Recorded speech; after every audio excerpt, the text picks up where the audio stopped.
Maximum 400 hello, नमस्कार, आप सबका स्वागत है।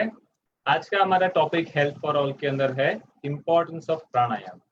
तुमने बहुत सुना रहेगा प्राणायाम के बारे में। प्राणायाम एग्जैक्टली है क्या, थोड़ा सा हम आज डिटेल में समझेंगे। व्हाट एग्जैक्टली इज प्राण। प्राण का मतलब होता है प्र प्लस रण। प्र का मतलब होता है जो कॉन्स्टेंटली, रण मतलब मूवमेंट में रहता है। प्राण एक ऐसा एंटिटी है जो हमारे शरीर के अंदर कॉन्स्टेंटली मूवमेंट में रहता है। What does it do exactly. तो जो हमारा फिजिकल बॉडी है उसको जो चलाने वाला फोर्स है, that is the prana. That is like a software which is working in our body. और ये सॉफ्टवेयर हमारे पूरे शरीर के अंदर बहुत सारे कार्यों को करता है। Whatever actions are happening in our body, अगर हम इस समय थोड़ा सा हमारा माइंड के अंदर कुछ भी विचार आते हैं, उसको हम लोग देखें, हमारा अंदर बहुत सारी चीजें ऐसी हो रही है जो हमारे मन के अंदर हो रही है। Maybe there are some emotions, maybe हम बहुत सारी कुछ ना कुछ मेमोरीज के अंदर है, हम और कुछ चीजें याद करते रहते हैं। और ये तो सब हम कॉन्शियसली कर रहे हैं, यू नो। और हम बॉडी से भी बहुत सारा कॉन्शियसली काम करते रहते हैं, तो ये भी सब हमारे प्राण का फंक्शन है। और दूसरा उसके अलावा जो बहुत सारी अनकॉन्शियसली चीजें हो रही हैं, ये भी सब प्राण ही गवर्न करता है। तो योग के अनुसार प्राण एक ऐसा एंटिटी है जो हमारे शरीर का हर एक वॉलंटरी एंड इनवॉलंटरी फंक्शंस को कंट्रोल करते रहता है। तो ये प्राण कितने प्रकार का है। प्राण टोटल 5 प्रकार के होते हैं जो मुख्य प्राण कहे जाते हैं। Which are the 5 types. So we will know the 5 types. First one and which is the main one amongst all the 5 is the prana. Okay, प्राण एक पहला है और पांचों में सबसे मुख्य है, वो है प्राण। उसके बाद में है उदान, तीसरा आता है समान, चौथा आता है व्यान, और पांचवा है अपान। तो ये जो पांचों अलग अलग प्रकार के प्राण है, ये पांचों प्राण हमारे बॉडी के सारे फंक्शंस को गवर्न करते हैं, सारे फंक्शंस को वो ऑल द टाइम कंट्रोल करते रहते हैं। तो which are the areas, we will first understand that. प्राण जो एक तत्व है, प्राण है वो हमारे हेड से लेकर के नेवल तक के एरिया में कार्यरत रहता है। और ये क्या काम करता है, जो इनहेलेशन है, जो फूड का अंदर लेना है, पानी का जो हम लोग अंदर लेते हैं, जो भी मेंटल एंड सेंसरी जो भी एक्सप्रेशंस आते हैं, ये भी सब प्राण के कारण आते हैं। ओके, दूसरा है उदान। उदान का एरिया होता है नेवल से लेकर के हेड तक। It is working in the reverse direction, और ये बेसिकली हायर कॉन्शियसनेस वाले जो फंक्शंस है, इसको ये ज्यादातर कंट्रोल करता है। ओके, दैट इज द उदान। उदान, इसके अलावा जो स्पीच है, जो एक्सप्रेशन ऑफ थॉट्स है, ये सब उदान के अंदर में आता है। ओके, तीसरा है समान। समान का एरिया है जो हमारे ये बीच का जो एरिया है, डाइजेस्टिव एरिया, हमारे छाती से लेकर के हमारे पेट के बीच वाला एरिया, वहां पे बेसिकली समान ज्यादा कार्य रहता है। ओके, तो ये इस एरिया के पार्ट में समान वायु का ज्यादा है। और जो है वो हम लोग ने देखा, it is from the head to the navel. Okay, this is the area of prana, and navel to the head, this is the area of Udaan. Okay, तो ये अलग अलग एरियाज का हमने एक अंडरस्टैंडिंग दिया। उसके बाद में ये समान जो हमारे डाइजेस्टिव एरिया में होता है, वो क्या काम करता है, तो वो जितना भी हमारा डाइजेस्टिव एक्शन है, भले वो कोई भी डाइजेस्टिव जूसेस का सिक्रेशन हो, या तो फिर अलग अलग प्रकार से जो एब्जॉर्प्शन होता है हमारे पूरे डाइजेस्टिव सिस्टम के अंदर, वो सारा एब्जॉर्प्शन, जिसको एसिमिलेशन बोलते हैं, खाना पचने के बाद में जो एब्जॉर्ब होता है शरीर के अंदर, ये पूरा ही हमारा समान वायु का काम होता है। ठीक है, ये हो गया समान, which is in the digestive area. और उसके बाद में हम देखेंगे व्यान। तो जो भी पूरे बॉडी के अंदर जो भी फैलाने का काम करता है, जैसे ब्लड है पूरे शरीर में फैलना चाहिए, जैसे जो हमारा नर्व का जितना भी इम्पल्स जो पूरे शरीर में से फैल करके ब्रेन में से पूरे शरीर में जाता है, शरीर में से पूरे ब्रेन में या पूरे बॉडी के अंदर जिसका कॉन्स्टेंटली मूवमेंट होते रहता है, ये सारा चीज हमारा व्यान के अंडर में आता है। Okay, So the circulation in the whole body is done by the व्यान. आयुर्वेद के हिसाब से व्यान का सीट है हार्ट, ओके, और सबसे लास्ट में है अपान. तो अपान है वो नाभि के नीचे का जो भी मूवमेंट होता है. एग्जाम्पल, फूड डाइजेस्ट होने के बाद में जो निकल जाने का क्रिया है, यूरिन का क्रिया है, चाइल्ड बर्थ है, मेंस्ट्रुएशन है, पार्टिंग है, इससे बहुत सारी क्रियाएं जो भी नीचे की तरफ होती है, it is all controlled by the apana vayu. Okay, so these are the 5 different types of prana which are controlling all our body functions. अभी इसका हम लोग क्या क्या इस्तेमाल कर सकते हैं. बेसिकली ये जो नॉलेज है इसको हम लोग अगर समझेंगे तो हम अलग अलग मुद्राओं का भी उपयोग अच्छी तरह से कर पाएंगे, बिकॉज ये सभी प्राण के ऊपर अलग अलग हम मुद्राओं का भी उपयोग कर सकते हैं. ये हम आगे कभी वीडियोस के अंदर देखेंगे. आज हम लोग देखेंगे कि हम इम्पोर्टेंस ऑफ प्राणायाम, इम्पोर्टेंस क्यों है, हम अच्छी तरह से प्राणायाम करेंगे और कैसे प्राणायाम करना है. तो प्राणायाम के अंदर नेचुरली हमको इनहेलेशन एक्सहेलेशन करना होता है. इनहेलेशन हम जितना स्लोली करते हैं उतना अच्छा रहता है. तो हम ये जो दोनों नॉस्ट्रिल का यूज करते हैं, इसका क्या इंपॉर्टेंस है. Right nostril is suppose to be the heating nostril, वो अपने शरीर के अंदर गर्मी पैदा करता है. ओके, इसका नाम है पिंगला नाड़ी और उसको सूर्य नाड़ी भी कहा जाता है.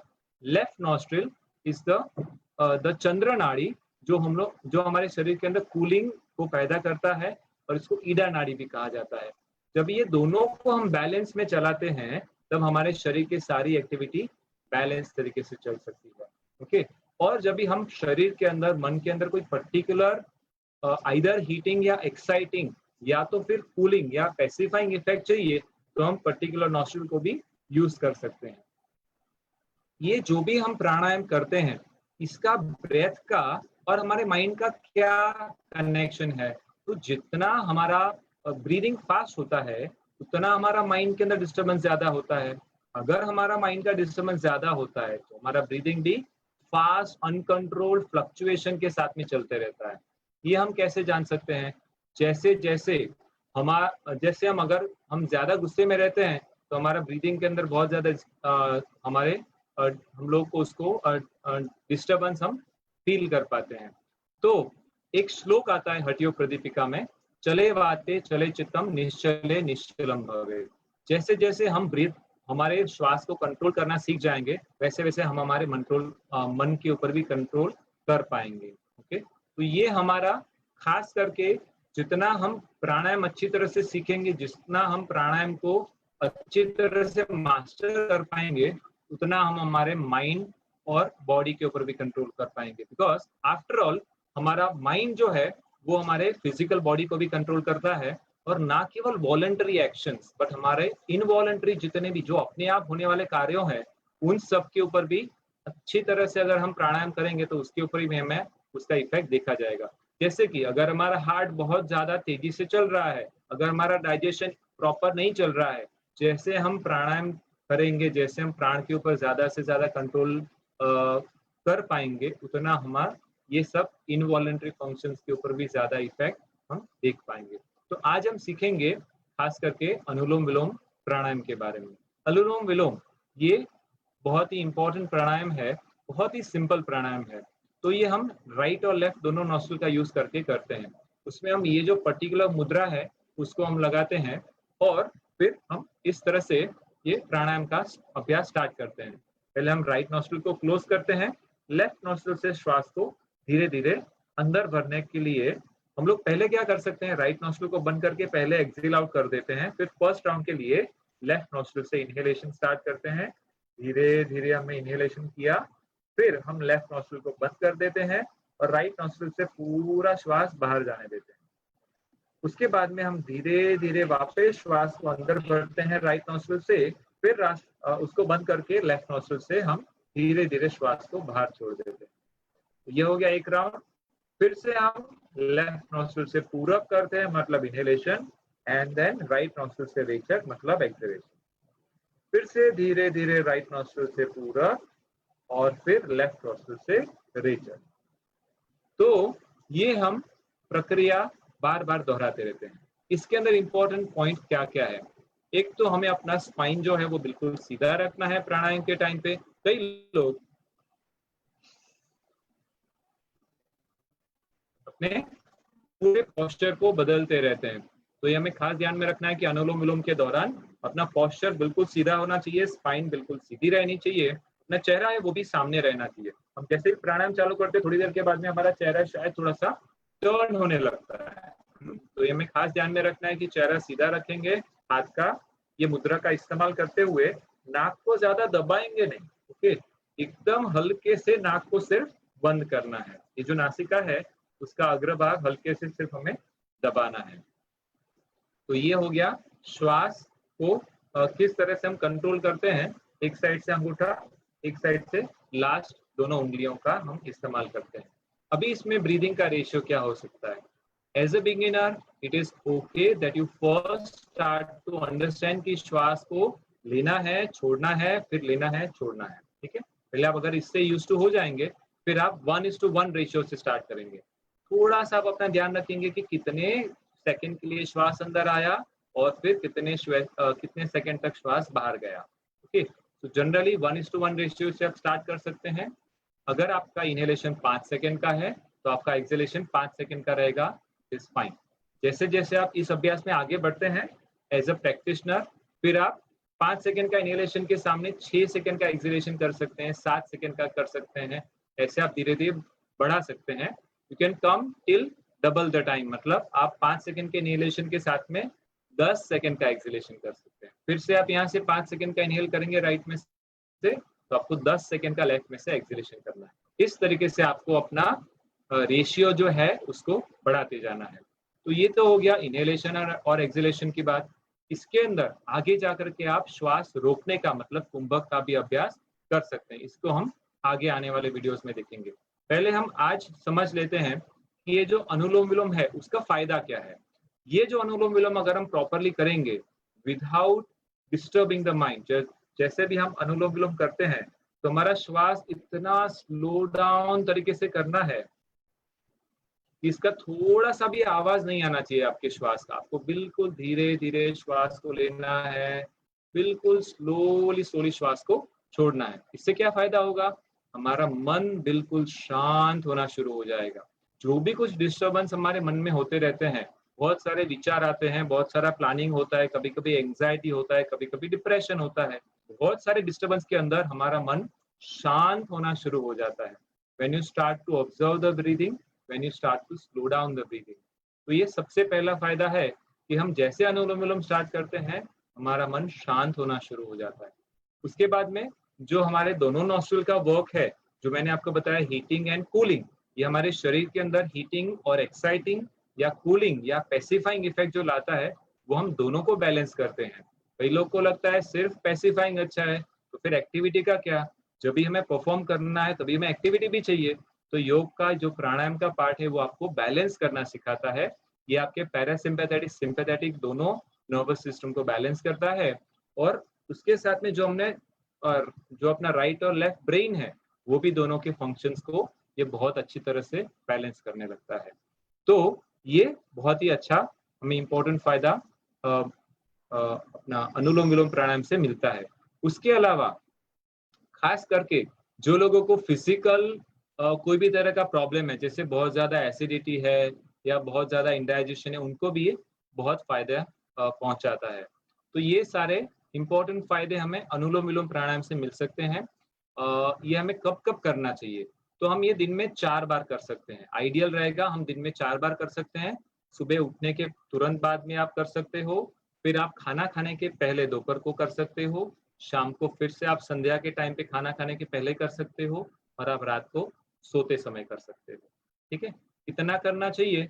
सो अप्रोक्सीमेटली आप 5 मिनट का टाइम प्राणायाम के लिए दे सकते हो। 5 मिनट तक आप ये कंटिन्यूसली कर सकते हो। अगर आपको उसको नंबरिंग के हिसाब से देखना हो तो आइडियल वुड बी 27 राउंड्स। एक राउंड कैसे होता है? Left in right out and then right in left out.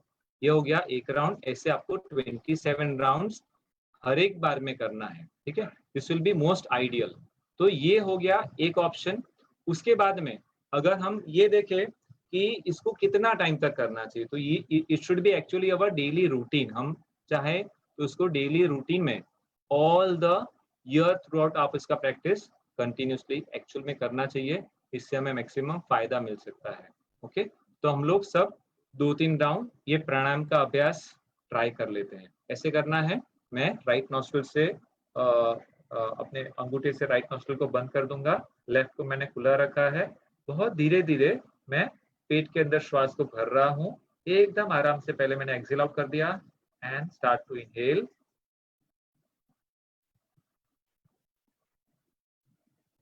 पूरा इनहेलेशन होने के बाद में मैंने नाक को बंद कर दिया और मैं राइट नॉस्ट्रिल से एक्सेल कर रहा हूँ।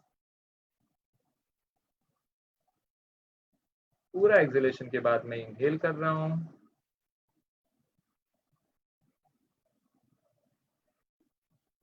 and then exhale out from the left.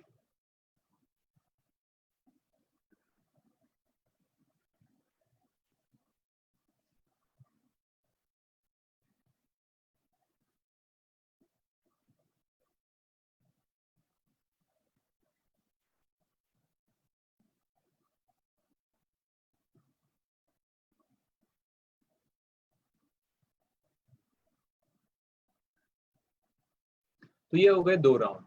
ऐसे हम 27 राउंड्स करेंगे, ठीक है। तो ये आपको एम्प्टी स्टमक करना है। खास करके सारे प्राणायाम जब भी हम करते हैं ना, तो खाना खाने का 2 घंटे का हमको कम से कम गैप रखना चाहिए। 3 घंटे का रहेगा तो सबसे बेस्ट है।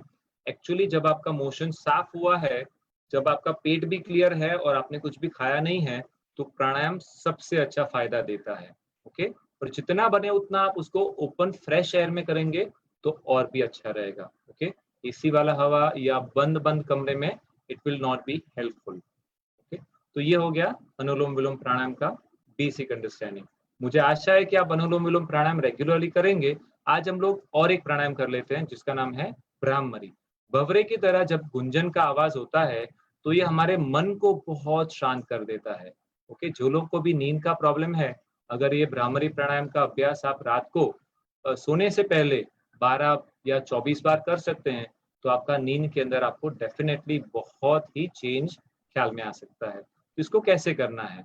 आप गहरी श्वास अंदर भर के जब श्वास निकालते समय भंवरे का गुंजन करें। ओके, भंवरे के जैसा नकार का गुंजन अगर आप करेंगे तो आप ये साउंड को निकाल पाएंगे इस तरह से।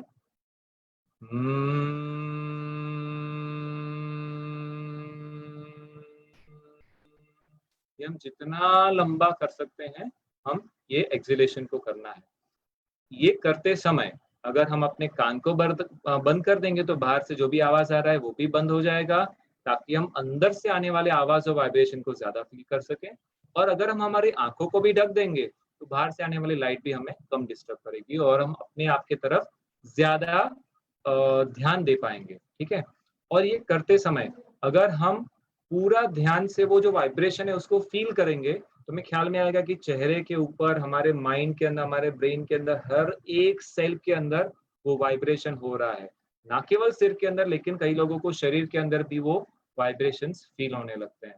तो हम इतने ध्यान से शांति पूर्वक लंबा गहरा श्वास लेने के बाद में जब हम उसको फीलिंग के साथ में करेंगे तो हम उसका मैक्सिमम बेनिफिट ले पाएंगे। ठीक है, तो हम एक बार उसका प्रैक्टिस कर लेते हैं।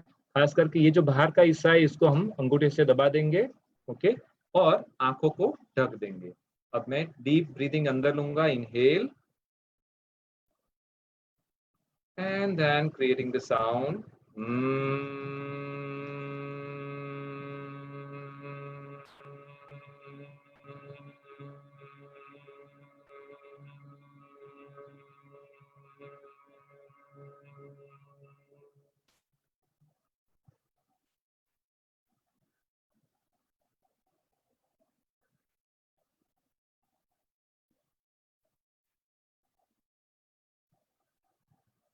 कोई भी प्राणायाम के पश्चात हम थोड़ी देर तक आंखों को बंद करके उस प्राणायाम के प्रभाव को फील कर सकते हैं। Try to feel the effect of whatever pranayam you are doing. Okay, so I hope you have enjoyed the video and I hope that you will be practicing Anulom Vilom and Brahmari in a correct manner on a regular basis. Thank you very much.